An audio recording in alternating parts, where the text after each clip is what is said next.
Eh bien, bonjour à toutes et à tous, c'est Météo37, j'espère que vous allez bien. En tout cas, moi ça va super. Et aujourd'hui, on se retrouve pour cette nouvelle vidéo, ce nouveau point météo où nous allons parler de la situation à venir sur notre pays tout au long de cette semaine, avec une semaine qui ne va pas réellement changer par rapport aux conditions qu'on a maintenant depuis pas mal de jours sur notre pays, c'est-à-dire toujours des régimes d'averses orageuses qui devraient nous concerner tout au long de la semaine, avant peut-être un temps un petit peu plus calme en allant vers ce week-end, mais je dis vraiment un petit peu plus calme.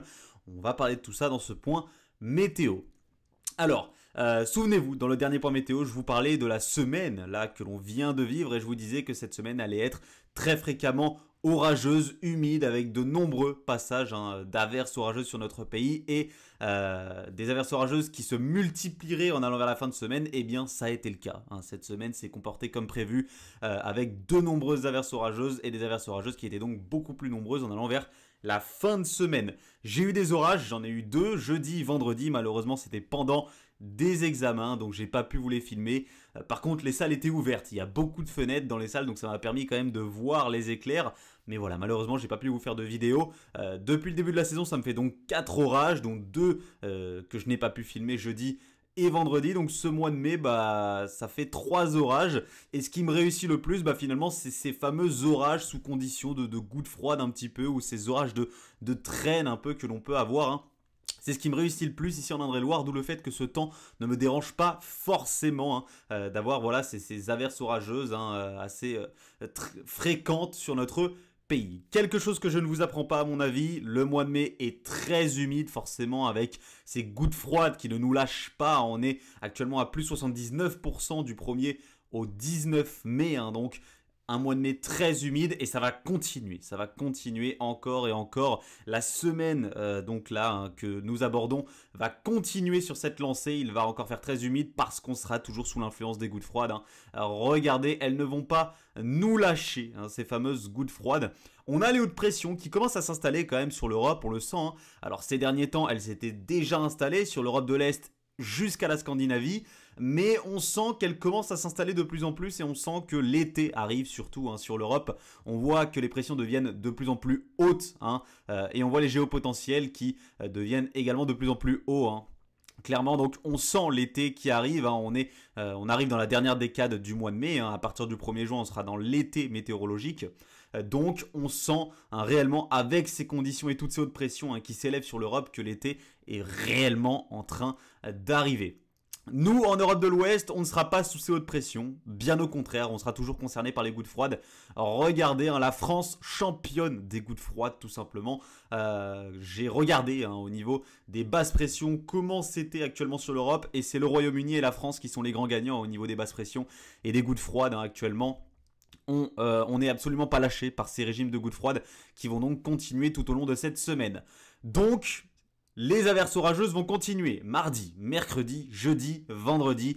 Encore des averses orageuses très nombreuses sur notre pays. Donc, ça ne diffère vraiment pas beaucoup de la semaine que nous venons de vivre. Mais est donc un mois qui, au niveau des températures, est normal au final. Si on enlève évidemment la période chaude que l'on a eue entre le 10 et 14 mai, mai est un mois dans les normes. On est tout le temps au niveau des normes de saison. Du 1er au 10 mai, on était dans les normes de saison.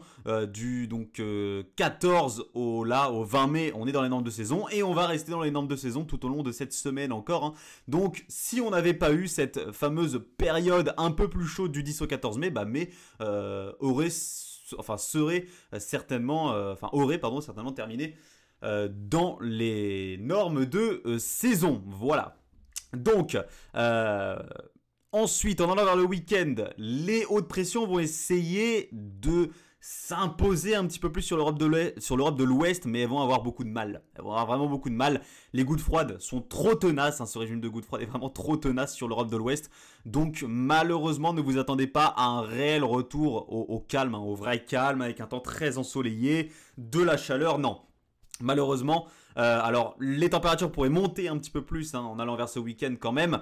On pourrait repasser un petit peu plus au-dessus des normes de saison, mais sans grands excédents. On ne serait pas sur la période comme on a eu entre le 10 et 14 mai. Donc là, ce serait bien moins chaud et sec quand même, hein, on serait toujours sous l'influence, vous voyez, de petites gouttes froides, de petits restants de gouttes froides, en tout cas de pression un petit peu plus basse, de géopotentiel un petit peu plus bas, qui ferait que on pourrait toujours avoir des résidus humides ce week-end, qui pourraient faire quand même un petit peu plus chaud, mais que ce ne serait pas totalement sec malheureusement sur notre pays. Donc, ce dont il faut s'attendre, c'est potentiellement de nouvelles alertes orange, pluie inondation cette semaine, puisqu'on va toujours avoir ces nombreuses averses orageuses qui, sous ces gouttes froides, sont très peu mobiles, d'où le fait qu'on a ces fameuses alertes pluie inondation.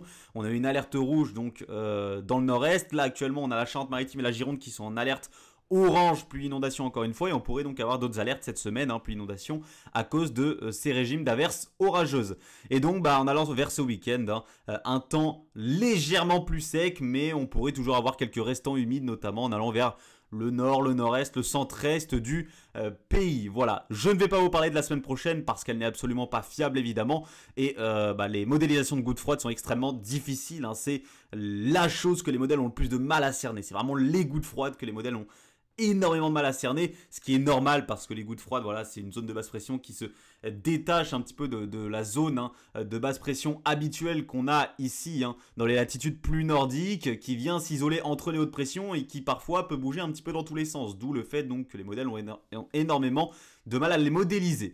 Donc en tout cas, attendez-vous une semaine au niveau des températures, encore une fois, dans les normes, et une semaine encore une fois humide avec ces nombreuses averses orageuses qui sont attendu, notamment entre ce lundi et ce vendredi. Merci à tous d'avoir suivi ce point météo.